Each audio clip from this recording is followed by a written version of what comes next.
We're here because we believed in the dream when nobody believed in it. Now we rule. Now get out. Today, we've got a special treat for you. 50 mind-blowing and completely true facts about some of your favorite musicians. From wild stories to surprising revelations, these tidbits are sure to leave you amazed. Now let's get started. 50. Blondie's lead singer was picked up by Ted Bundy. Ted Bundy, the killer with a smile, once offered Debbie Harry a lift. What was she thinking then? She said she rode with him unaware of his evil deeds. He was handsome and charming, but he was a monster. He slaughtered many women, but he spared her. Why? Only she knows. She said he freed her and vanished. Is she honest? Or is she lying for fame and glory? We believe her. She escaped death by a hair. Harry's claim is debunked by Bundy's known locations during this time. When they were said to have met in New York, Bundy was thought to be living in Florida. Harry does go, however, into great depth about a white automobile that has been completely stripped. The passenger side door handle was absent, she added. These details are corroborated by images of Bundy's 1968 VW Beetle, but investigators have not established that the individual Harry met was indeed Bundy. 49. Bon Jovi's $400 million lawsuit over a song. A Boston musician accused Bon Jovi of stealing his song. He wanted $400 million and an apology. He claimed he had evidence, but he was lying. Samuel Steele resides in Boston's Chelsea neighborhood. In addition, he sings lead vocals for the Chelsea City Council, a band rather than a real city council. In his estimation, while the celebrity was endorsing John Kerry in 2004, John Bon Jovi either got a copy of Man, I Really Love This Team or heard Steele busking outside Fenway Park. Journalists were informed by John Bon Jovi's management that they had not yet seen the lawsuit. I'm certain that I'm correct, Steele affirmed. I demand recognition, gratitude, and an apology. Alternatively, $440 million is involved. Bon Jovi fought back. They proved their song was original and unique. The judge saw the truth and dismissed the case. The musician was humiliated and defeated. He got nothing, not even an apology. He threatened to appeal, but he gave up. Bon Jovi triumphed and kept on rocking. They were the champions, and he was the fool. 48. Graham Parsons' body was stolen. Graham Parsons was a country rock legend who died young from illegal substances. Parsons was a famous musician who helped create a new style of music called country rock. He was born in Florida in 1946 and became known for his work with bands like the Byrds and the Flying Burrito Brothers. Graham mixed country music with rock and roll, which was new and exciting at the time. His music was loved by many people, but his life had its struggles. He had the problems with drugs and alcohol, which eventually led to his death in 1973 when he was just 26 years old. He wanted to be cremated and have his ashes spread in Joshua Tree, but his family had other plans. They wanted to bury him in New Orleans. His friend and manager stole his body and tried to burn it in the desert, but they were caught by the police and fined. Some of his ashes were still scattered in Joshua Tree.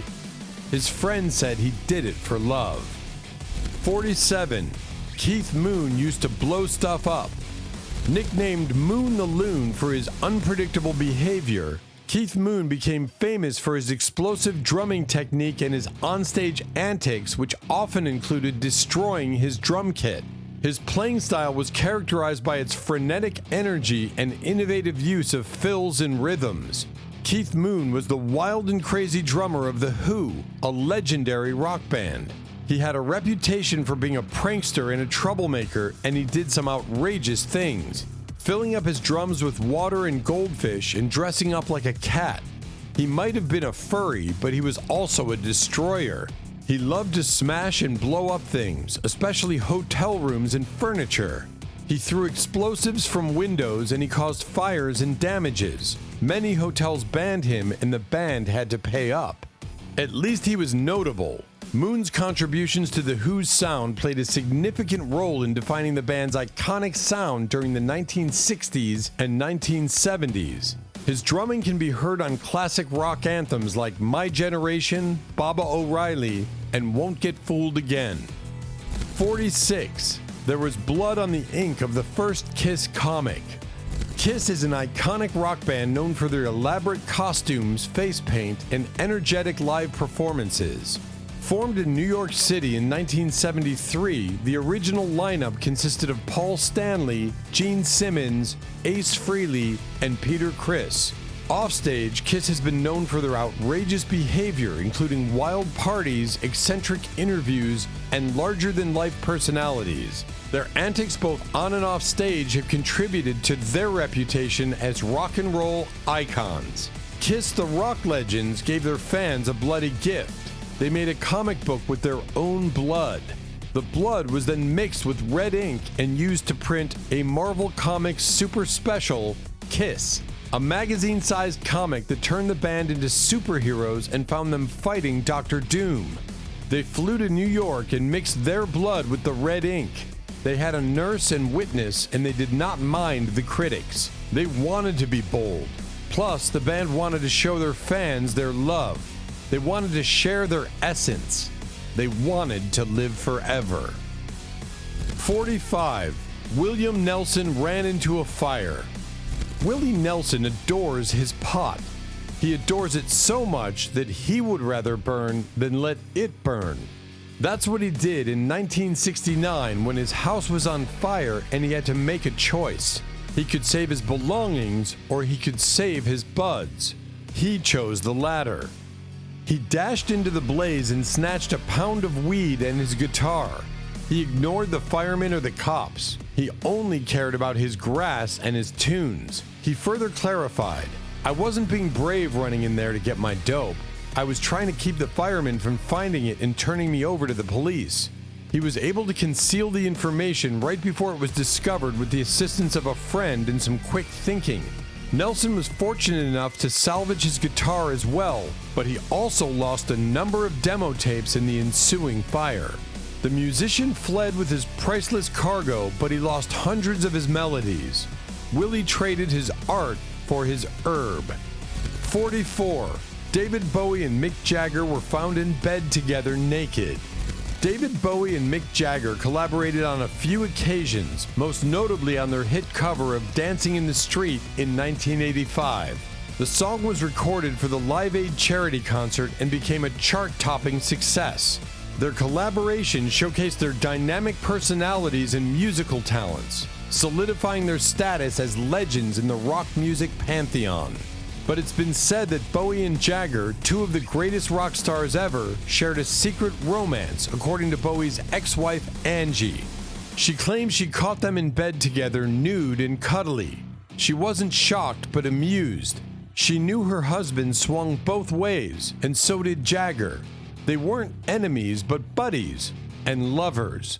Their fling wasn't as good as their smash hit Dancing in the Street, but it was something we can buy. After all, they were both rule breakers, trailblazers, and legends. They defied the conventions and the expectations. They rocked the world and each other. 43. The origin of Marilyn Manson's name. Marilyn Manson is a famous singer known for being different and sometimes shocking. He sings songs that make people think about society and what's normal. Manson dresses in a unique way, wearing makeup and unusual clothes. People find Manson interesting because he challenges what's usual and talks about things that make some people uncomfortable, like religion and how we see ourselves. Even though some people might not like his style or his music, Marilyn Manson has made a big impact on the world of music and art. He's not afraid to be himself, and that's why he's so intriguing to many people. He was not born as Marilyn Manson, but was Brian Hugh Warner, a boy from a small Ohio town born on a freezing day in 1969. He became Marilyn Manson, one of the most outrageous and daring heavy metal stars ever. He rejected the ordinary and embraced the extraordinary. Manson dreamed of being a star and a monster. He fused Marilyn Monroe's name with Charles Manson. He revealed the thin line between fame and infamy. He challenged the media and the public with his hypocrisy and obsession. The infamous artist played the role of a hero and a villain. 42. The reason for David Bowie's eye color. David Bowie's eyes were a mystery. They shifted hues with the light. Some said he had two different eye colors, a rare genetic trait, but he didn't. Some people think it was caused by heterochromia, which is the condition when a person has two different colors in their iris. It is actually far more frequent in dogs, cats, and horses. It is a hereditary disorder that is generally innocuous. Heterochromia can be described as a variation of an iris color, such as Mila Kunis's, which is a lighter brown in one eye and a deeper tint in the other, or as two completely different colors, such as actress Kate Bosworth's hazel right eye and blue left eye. But that's not it. He had a damaged eye, a souvenir from a brawl over a girl. His friend and future partner George Underwood socked him in the left eye, leaving his pupil permanently dilated. It made him look different, but also impaired his sight. 41. Elvis received a badge from Nixon. One fascinating thing about Elvis Presley is how he changed music.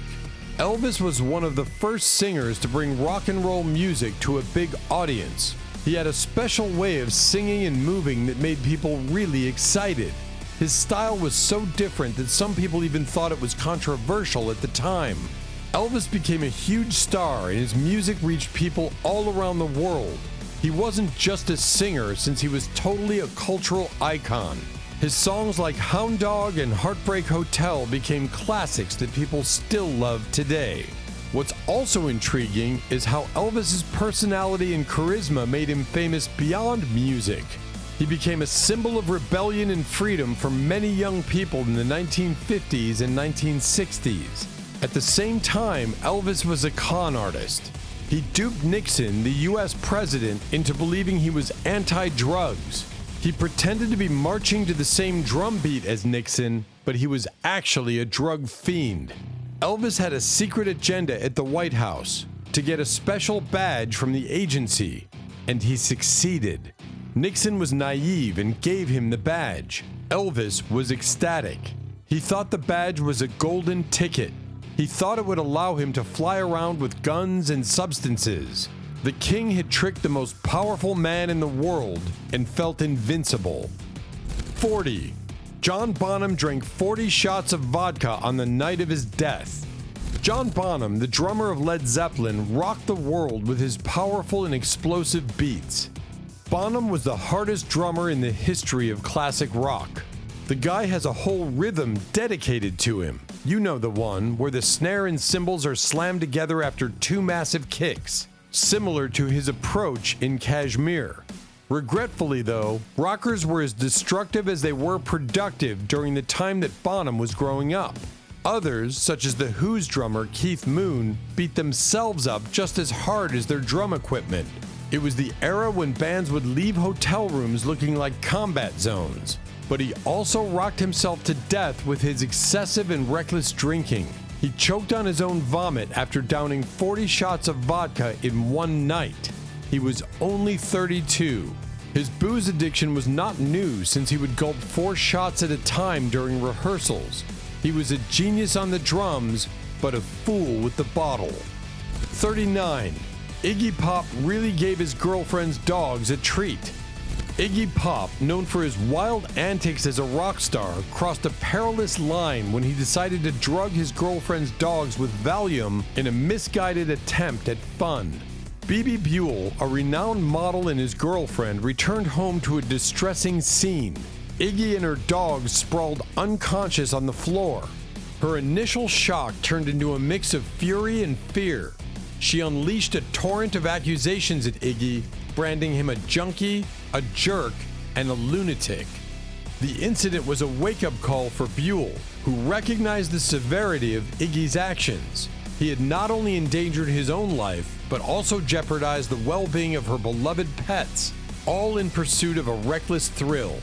The episode underscored the urgent need for Iggy to seek help and confront the demons driving his destructive behavior, prompting Buell to demand a change before it was too late. 38. Charles Manson wrote a song for the Beach Boys. Charles Manson was an American criminal who became infamous for leading a cult-like group called the Manson family in the late 1960s. He was born in 1934 and grew up in a troubled environment. Manson's followers committed a series of brutal murders, including the Tate LaBianca murders in 1969, which shocked the nation. Despite not directly participating in the killings, Manson was found guilty of orchestrating them and was sentenced to life in prison. He gained notoriety for his charismatic personality and ability to manipulate others into carrying out his violent plans. Charles wanted to be a famous singer-songwriter. He befriended Dennis Wilson, the drummer of the Beach Boys, and gave him a song he wrote, "Cease to Exist." Wilson changed the lyrics, the title, and the style and released it as "Never Learn Not to Love," without crediting or paying Manson. Manson felt betrayed and angry. He threatened Wilson, who cut him off. Wilson regretted ever helping Manson, who was a dangerous and unstable cult leader. Manson kept making music, but also led his followers to commit horrific murders like the Tate LaBianca killings. Their collaboration was a disaster that showed the dark and tragic side of the 60s music scene. 37. Steven Tyler adopted a girl so he could date her. Steven Tyler, the charismatic frontman of Aerosmith, had a penchant for seducing some of the most stunning women of his era. But one of his most lasting and controversial romances started from a very unusual situation. In 1975, he obtained legal custody of a 16-year-old fan who was handed over to him by her own mother. The reason? So she could cross state lines with him while he rocked the nation with his band. After that, Tyler got in touch with Holcomb's mother and convinced her to give him guardianship. Holcomb recalled feeling vulnerable, knowing she was his ward, and did not think her mother would give guardianship to him. I asked him how he got her to do it. He said, "I told her I needed them for you to enroll in school." Holcomb was Tyler's property. He was her only hope at the time, she said, and she got lost in a rock and roll culture. After living together for a few months, Tyler expressed his wish to start a family. Holcomb was on birth control pills at the time since she was still underage. For 3 wild years, she was his underage lover, indulging in everything rock stars do. But their relationship crumbled when she was 18 after a traumatic abortion that left her scarred. It was a shocking and scandalous affair that revealed the dark side of Tyler's fame and fortune. 36. He carved an X into his chest. Iggy Pop, the legendary frontman of the Stooges, was a master of shock and awe. After his band broke up, he went solo and staged a performance that was dubbed "The Murder of a Virgin." It was a night of blood, violence, and madness. He asked the crowd, "Do you want to see blood?" They roared back, "Yes." He urged his guitarist Ron Ashton, who donned a Nazi uniform, to lash him with a whip. He bled and screamed, but he wanted more. He grabbed a steak knife and hurled racial insults at a black spectator, hoping to provoke a fight. But the man didn't budge. Iggy then turned the knife on himself and slashed an X into his chest. It was a horrifying and fascinating spectacle that marked Iggy's solo debut. This act was a vivid display of his raw energy and willingness to push the boundaries of performance art and rock music. It's often cited as a symbol of his defiance and the rebellious spirit that characterized his persona both on and off stage. While such actions may seem extreme, they have contributed to Iggy Pop's status as an icon of rock and roll and his reputation as one of the most daring performers in music history. 35. Christine McVie wrote a song about having an affair and told her husband it was about her dog. Christine McVie had a secret lover, and she wasn't shy about it. The Fleetwood Mac singer wrote and sang the song "You Make Loving Fun," a hit from the album Rumors that reached number 9 on the charts. The song was a glowing tribute to her affair with Curry Grant, one of the band's lighting directors, who made her feel alive and happy. But McVie had a problem. She was still married to John, the band's bassist. She lied to him and said the song was about her dog. Really? John didn't buy it as much, but this creative fabrication allowed her to navigate the complexities of personal relationships within the band while maintaining a semblance of privacy. The song's catchy melody and upbeat rhythm combined with McVie's soulful vocals helped make it one of the album's standout tracks. He soon discovered the truth and was devastated. He and McVie drifted apart and eventually divorced. Their love story was over, but their music lived on. 34. Rick James on American Bandstand. Rick James was a famous musician known for his funky music and energetic performances. Born in New York in 1948, he became a big star in the 1970s and 1980s. James wrote songs like Super Freak and Give It To Me Baby that got people dancing. He had a unique style that mixed funk, rock, and soul music. But Rick James also had some tough times in his life, like struggles with drugs. Despite his challenges, his music still brings joy to people today. So yes, Rick James was a wild and crazy rocker who loved to party hard. He didn't care about the consequences even when he was on national TV. He appeared on American Bandstand, a popular music show, and he was clearly high as a kite. He acted like a fool, and he had a noticeable drip from his nose.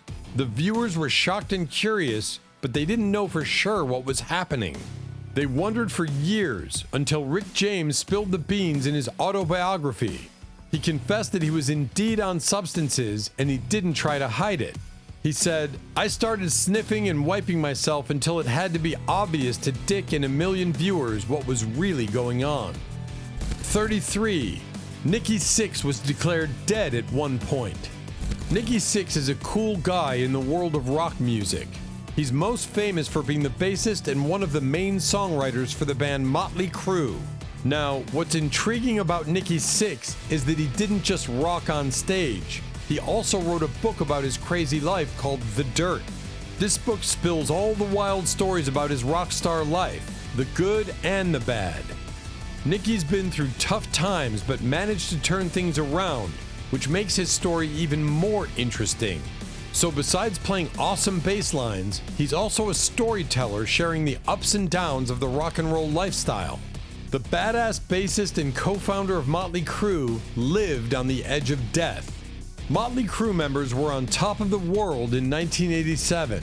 Millions of CDs sold out concerts, private planes, and a lifestyle of excess and revelry that went beyond what was considered acceptable for rock stars. However, the band's wild lifestyle is starting to catch up with them. On December 8, 1984, while under the influence of booze and narcotics, singer Vince Neil got into his car. Drummer Hanoi Rocks Razzle, who was sitting next to him, died in the collision, and the two occupants of the damaged car suffered brain damage. It was intended for this terrible incident to act as a warning sign for Motley Crue members. However, it clearly wasn't.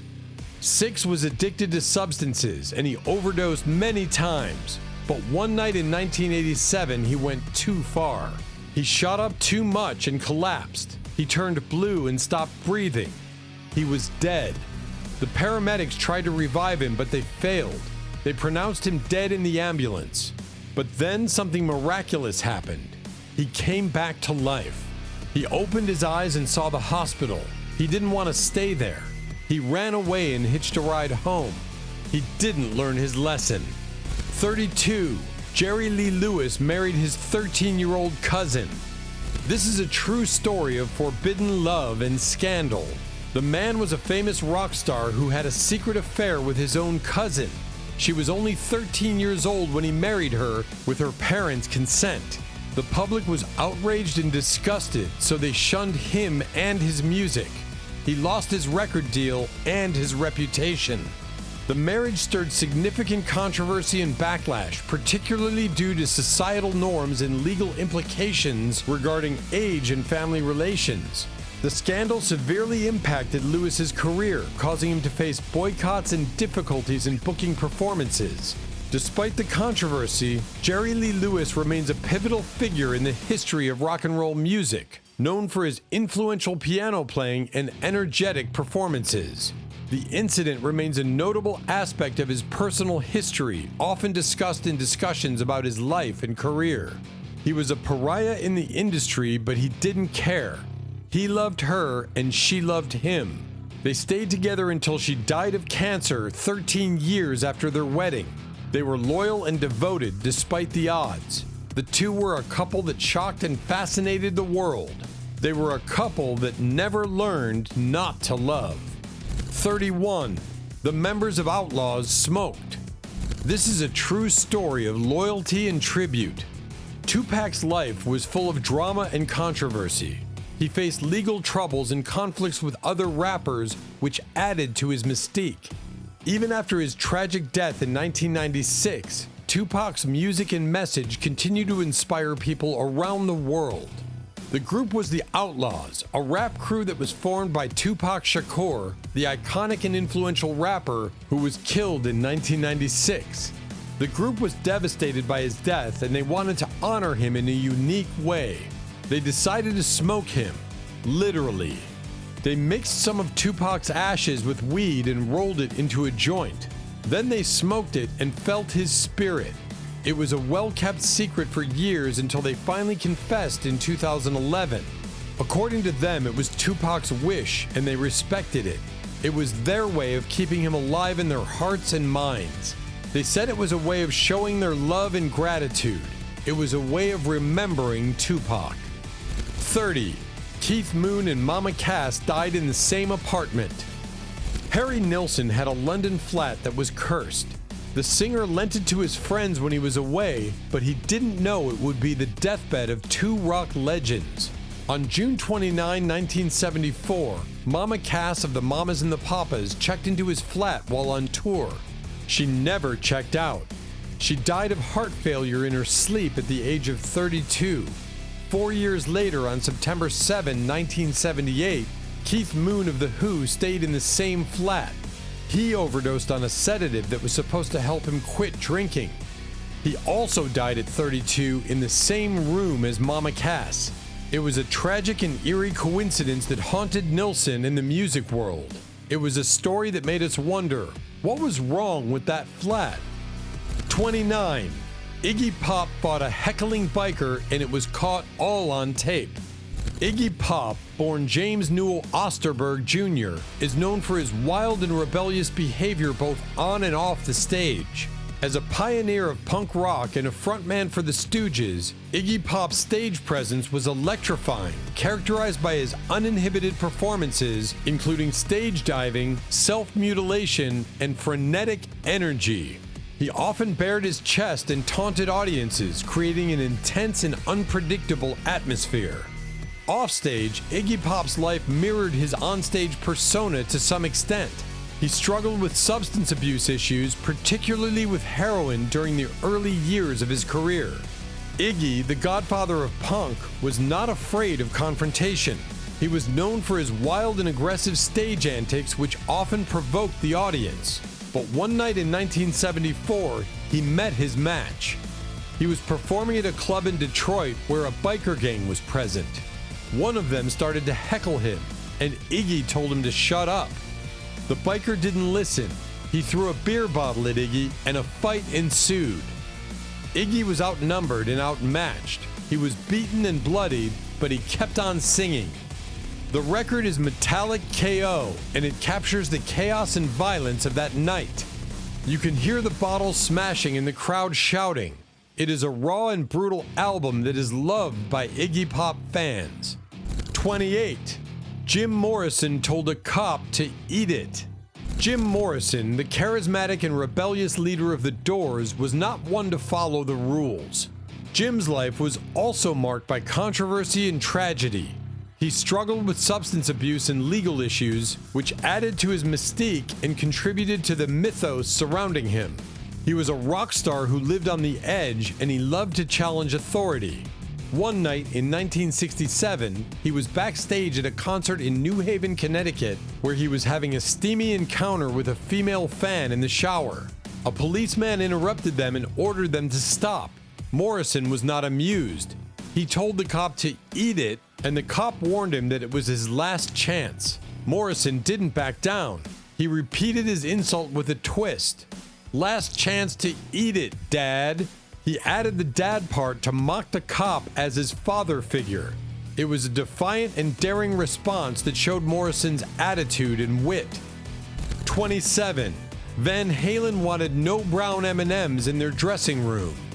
Van Halen is a legendary American rock band known for its electrifying guitar riffs, energetic performances, and influential sound.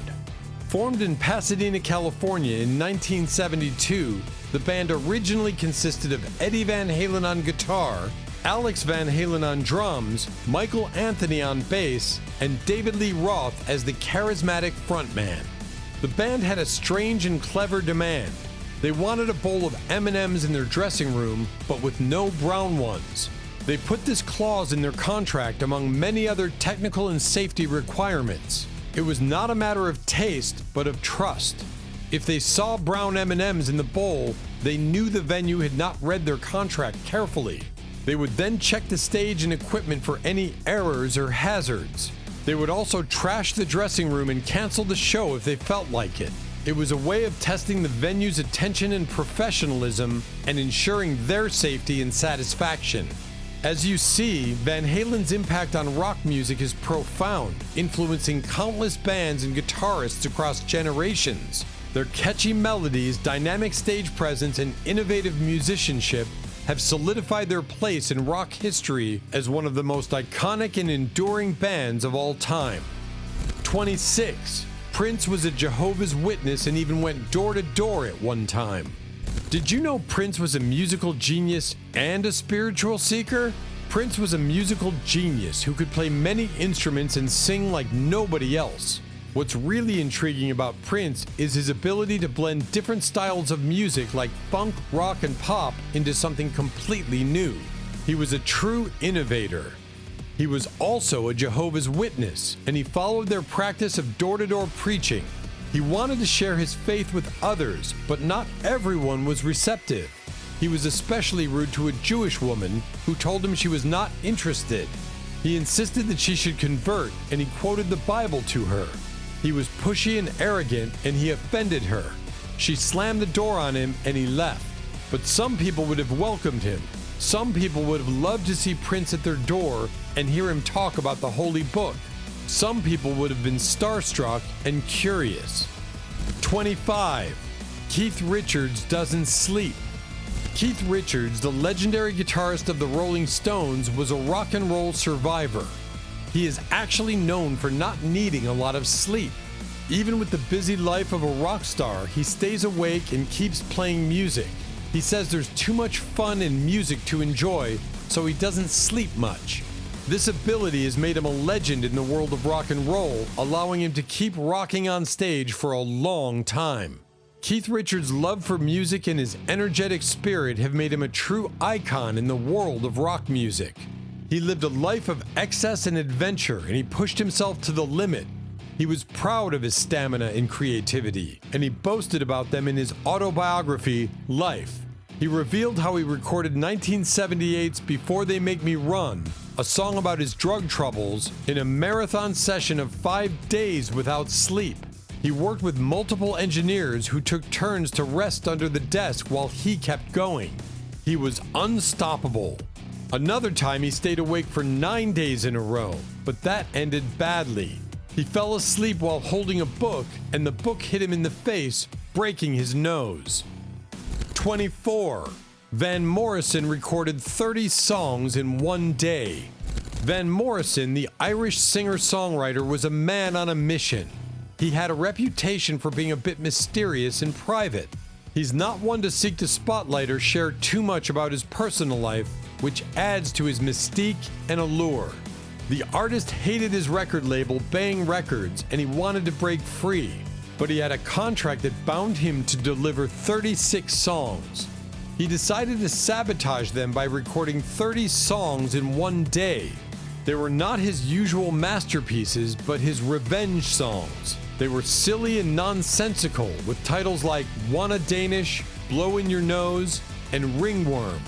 He sang them with a smirk and a sneer, hoping to annoy his label and his fans. He succeeded. He got out of his contract, but he also damaged his reputation. He later disowned those songs and rarely performed them. 23. Michael Jackson wrote music for Sonic the Hedgehog. Michael Jackson was the king of pop, and he had a secret passion: video games. He loved to play them, and he also loved to make music for them. He collaborated with Sega, the makers of Sonic the Hedgehog, and he composed some of the tunes for Sonic 3, the third installment of the popular game. But he did it anonymously, and he never got credit for it. Only a few people knew about it until a superfan discovered it. He noticed that the music of Sonic 3 sounded a lot like Jackson's style, and he started to investigate. He found clues and evidence, and he spread the word. The rumor became a sensation, and it was finally confirmed by the composers in 2016. They admitted that MJ did work on the soundtrack, and they revealed his hidden talent. 22. Elvis Presley was actually a natural blonde. Elvis Presley, the king of rock and roll, had a secret that few people knew.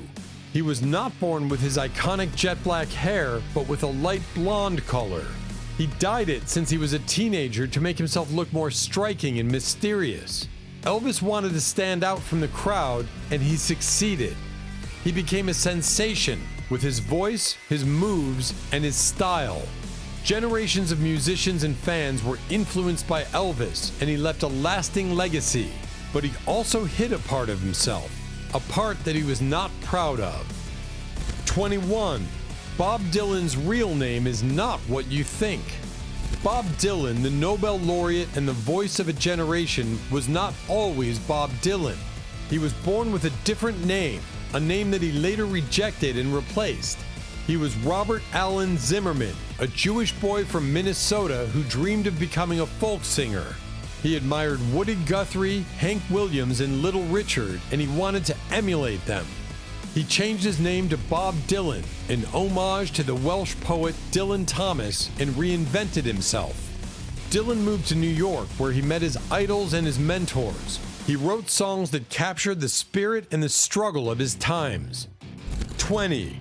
Freddie Mercury's teeth, often a subject of ridicule, were intentional and part of his image. Freddie Mercury, the flamboyant and brilliant frontman of Queen, had a smile that was unmistakable. His teeth were large and protruding, and they gave him a distinctive look. But he didn't mind. He embraced his teeth as part of his image and refused to fix them. He feared that changing his teeth would affect his voice, which was his greatest asset. Mercury had a 4-octave range and could sing in any style. He was a vocal phenomenon, and he credited his teeth for it. He said, "I'm not going to change my teeth. They're my personality. They're my trademark. They're what make me sing the way I do." 19. Frank Sinatra had a phobia of tomatoes. Frank Sinatra, the legendary crooner and actor, had a fear that was hard to believe. He was terrified of tomatoes, and he avoided them at all costs. He hated their color, their texture, and their smell. He couldn't stand the sight of them, let alone the taste. Sinatra refused to eat anything that contained tomatoes, such as pizza, pasta, or ketchup. He even banned them from his dressing room and his hotel suite. He was so paranoid that once he threw a fit when he saw a tomato on a painting. The painting was removed immediately.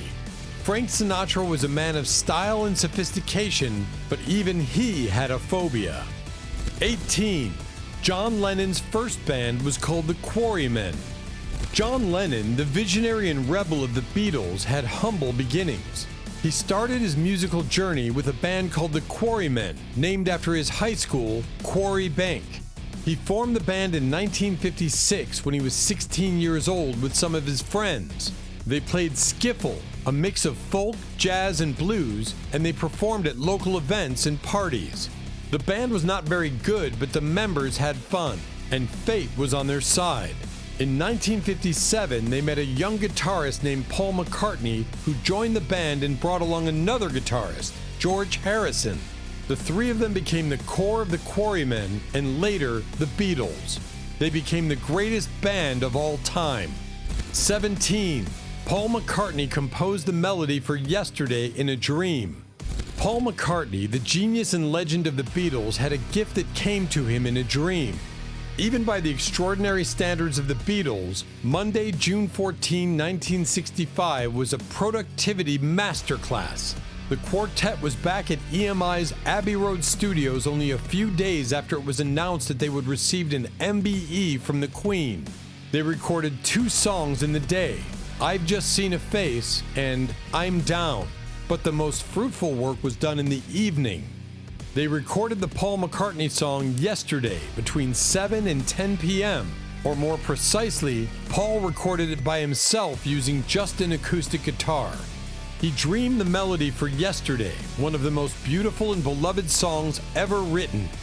He woke up at his girlfriend's home in London and rushed to the piano to play the tune before he forgot it. He was amazed and puzzled. McCartney wondered if he had heard it somewhere before or if he had created it himself. He asked around, but no one recognized it, until he realized it was his own original song and started to work on the lyrics. He took a year and a half to finish it and made it a masterpiece. 16. Johnny Cash wrote Ring of Fire about falling in love with June Carter, who later became his wife. Johnny Cash, the man in black and the legend of country music, had a love that burned like a ring of fire. He wrote Ring of Fire about his affair with June Carter, a fellow singer and songwriter who stole his heart and saved his soul. He met her in 1956 when he was married to his first wife, Vivian. Instantly attracted to her, he pursued her relentlessly. He sang with her, he toured with her, he wooed her. Johnny Cash struggled with drugs, alcohol, and fame. June Carter helped him overcome his demons, and she became his muse. He proposed to her on stage in 1968, and she said yes. They were a couple that inspired and enchanted the world. 15. Michael Jackson's famous white glove was covered in Swarovski crystals. Michael Jackson, the king of pop, had a sparkle that was hard to miss. He dazzled the world with his music, his dance, and his style. And he had a signature accessory that made him shine even more: his famous white glove.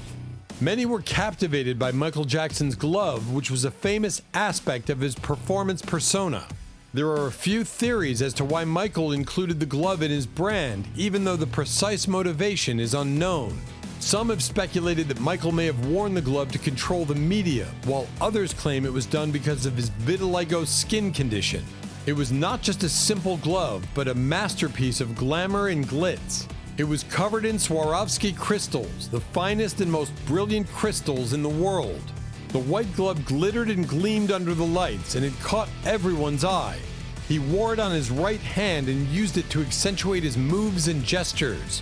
The Swarovski-covered white glove was part of his image, and he inspired millions of fans. 14. John Lennon and Yoko Ono's Bed-In for Peace took place in Amsterdam in 1969. John Lennon and Yoko Ono, the lovers and activists, had a vision that was bold and peaceful. They wanted to protest the Vietnam War, and they wanted to do it in a creative and non-violent way. They decided to stage a Bed-In for Peace, a public demonstration where they stayed in bed for a week, inviting the media and the world to join them. Their chosen city was Amsterdam, a city of tolerance and freedom, and they booked a room at the Hilton Hotel. They decorated the room with flowers, posters, and banners, and they wore pajamas and smiles. John and Yoko talked, sang, and meditated and spread their message of love and peace. 13. Ozzy Osbourne didn't just bite a bat. Ozzy Osbourne, the Prince of Darkness, had a taste for blood and shock. He was the lead singer of Black Sabbath, the pioneers of heavy metal, and was notorious for his outrageous and wild antics. He once bit the head off of a live bat on stage thinking it was a rubber toy. But that was not his first time. He had done it before with a dove in a meeting with Columbia Records. He wanted to sign a deal with them, and his wife Sharon suggested he release 2 doves as a gesture of peace. He did, but Ozzy also grabbed one of them and bit its head off in front of the horrified executives. He made a lasting impression, but not a good one. 12. Jimi Hendrix was a paratrooper in the U.S. Army. Jimi Hendrix was a guitar god with a sound and style that blew everyone's mind. He is also a rebel and a legend who died young and left a mystery. But there is something you may not know about him. He was a paratrooper in the U.S. Army. That's right. The guy who burned his guitar at the Monterey Pop Festival in 1967 and played a distorted version of the Star-Spangled Banner at Woodstock in 1969 was also a guy who jumped out of planes and fought in wars. How did that happen? And how did that change him in his music? In order to get out of jail, Jimi Hendrix reportedly enlisted in the Army in 1961 and trained as a paratrooper with the 101st Airborne Division. His whole concern was music, and he was a poor soldier. 1962 saw him leave the Army on the grounds that he was hurt. Some claim he told lies to escape. Hendrix's time in the military had a long-lasting effect on both his music and character. Along with picking up some guitar skills from other soldiers, he also developed a bravery and a spirit of exploration that aided him in his musical career.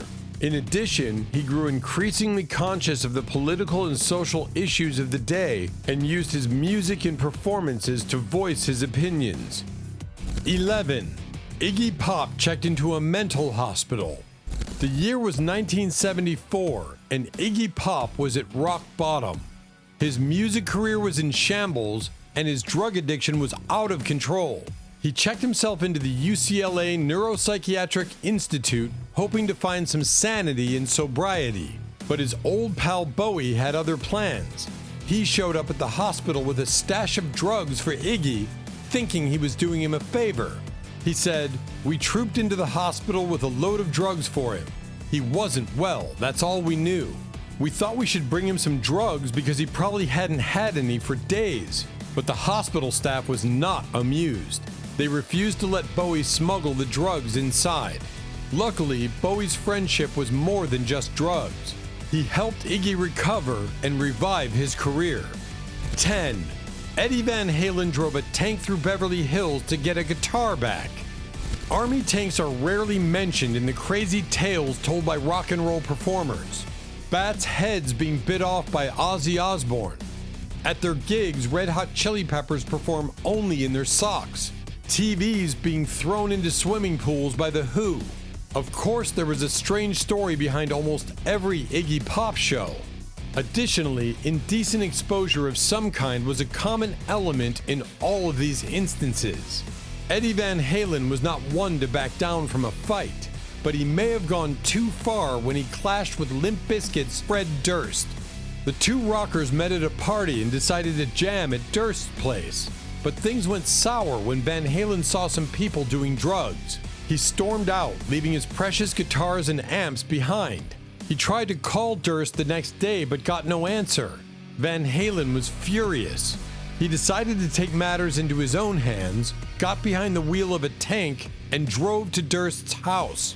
He knocked on the door with a gun in his hand. Durst was terrified. He quickly handed over Van Halen's gear. Van Halen drove away satisfied. 9.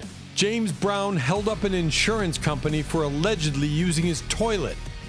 James Brown had a golden voice, but he also had a golden throne, and he didn't like anyone else using it. On September 24, just after noon, soul musician James Brown barged into an insurance seminar held in an office building on Washington Road. He accused the attendees of the seminar of using the lavatory in his adjacent office while brandishing a shotgun. Then he drove off in his Ford pickup, a red and white 1987 model. Police trailed behind. He was being chased down at 80 miles per hour on Highway 20 beyond the South Carolina border. That's why he went berserk in 1988 when he found out that some strangers had trespassed into his bathroom. He grabbed a shotgun and stormed into the insurance company next door where he thought the culprits were. Brown demanded to know who had violated his sacred space. The terrified employees had no clue what he was talking about. The police showed up, but Brown wasn't ready to give up. He jumped into his pickup truck and sped away, smashing into the cops' cars along the way. The cops shot his tires, but Brown just kept going, driving on his bare rims for 6 more miles. He was finally caught and sent to jail for 6 years, but he only served half of that. He was the godfather of soul after all. 8. Izzy Stradlin was arrested for peeing in the aisle of an airplane. Izzy Stradlin of Guns N' Roses was a rock star who lived by his own rules. And one of those rules was, when you gotta go, you gotta go. No matter where, no matter when. That's what he did in 1989 when he was flying from Indianapolis to Los Angeles. He felt the urge to pee, but the restroom was taken. He didn't have the patience to wait. Stradlin decided to relieve himself right there and then in the middle of the plane. He unzipped his pants and let it flow, shocking the passengers and the crew. When the plane landed, he was arrested and charged with public disturbance. The judge was not amused. Stradlin was sentenced to a year of probation and made him write a letter of apology to the crew. 7. Ace Frehley chugged a bottle of perfume because he heard there was alcohol in it. Ace Frehley of Kiss was a legendary guitarist, but also a notorious alcoholic. The band's founding member and his former colleagues have spoken out about their time together since leaving the group in 2002. He talked candidly to Stuff in 2017 about the years of struggle the band endured throughout their career before ultimately experiencing success. He also described how the busy and surreal nature of touring musicians' lives frequently leads to drug and alcohol misuse. Due to the frequency of these abuses and the accelerated pace of touring, Frehley was left with hazy memories of his time in Kiss. He would drink anything that had alcohol in it, even if it was not meant for human consumption. One day, he and his bandmates were trapped in a limo with no booze in sight. He was desperate for a drink. He searched the car for anything that could quench his thirst. He found a bottle of perfume. One of his buddies told him that perfume had a lot of alcohol in it. Frehley didn't hesitate. He snatched the bottle and chugged it down like a thirsty man in the desert. He didn't care about the taste or the consequences. He just wanted to get drunk. His breath may have smelled like roses, but his stomach was in agony. The artist was lucky to survive. He later got sober. 6. Billy Idol had to be carried out of a Thailand hotel by the military after being shot by a tranquilizer. Billy Idol was a rebel without a cause. He lived for the thrill of the night, the roar of the crowd, and the rebel yell. He was one of the wildest rock stars of the 80s, and he didn't care about the consequences. In 1989, he checked into the Mandarin Oriental Hotel in Bangkok and turned it into his personal playground. For 3 weeks, he partied hard with women and drugs and wrecked his room beyond repair. The hotel staff had enough. They asked him to leave, but he refused. He was not going to give up his fun. The hotel had no choice. They called in the Thai army to evict him. But Billy was not going down without a fight. He resisted the soldiers until they shot him with tranquilizer darts and dragged him out. He was a rebel to the end. 5. Tony Iommi pulled a prank on Bill Ward by dousing him in alcohol, but then he caught fire. Tony Iommi of Black Sabbath was a guitar hero and a prankster. He loved to set his drummer Bill Ward on fire with alcohol. It was fun, until it wasn't. One day, he and Ward were meeting a producer, and Iommi did his fire stunt. But Ward's clothes caught fire and he burned. He screamed and Iommi laughed. He poured more alcohol thinking he was kidding. He wasn't.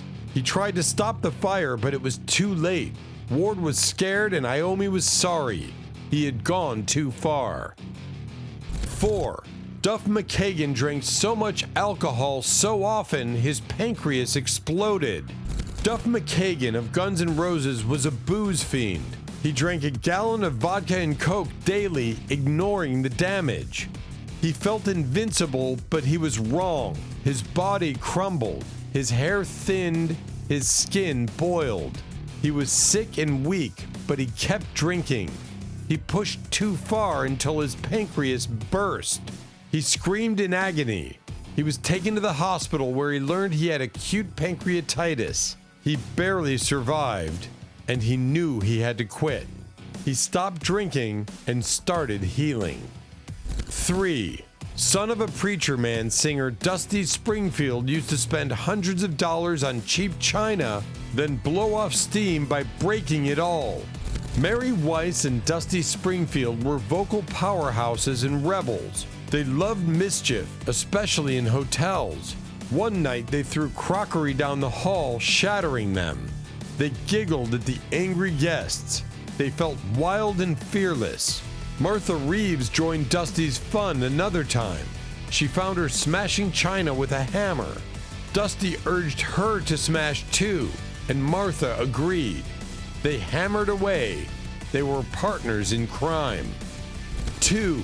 Stevie Nicks was offered the opportunity to write the lyrics for Purple Rain, but turned Prince down. Stevie Nicks and Prince were friends and fans. Prince played on Stevie's Stand Back, adding his magic. He sent her a 10-minute track of his future hit Purple Rain. He asked her to write the words, to join his vision, but Stevie was scared. She felt unworthy. She loved the song, but not the pressure. She called him. "I can't do it. I wish I could. It's too much." She missed the opportunity, and Prince made history alone. 1. Little Richard fired Jimi Hendrix from his backup band. Jimi Hendrix was a guitar genius who changed rock music forever. But before he became a legend, he was fired by another legend, Little Richard, the king of rock and roll. Hendrix admired Richard, but Richard hated Hendrix. He hated his style, his attitude, his talent. He saw him as a rival, not a friend. He kicked him out of his band, crushing his dreams. But Hendrix didn't quit. He bounced back and formed his own band. He made his own music, his own history. He created masterpieces that outshone Richard's. He proved him wrong and became a star. And there you have it, folks. Top 50 rumors about musicians that were totally true. Which fact surprised you the most? Let us know in the comments below. If you enjoyed this video, give it a thumbs up, share it with your music-loving friends, and don't forget to subscribe for more content like this. Until next time,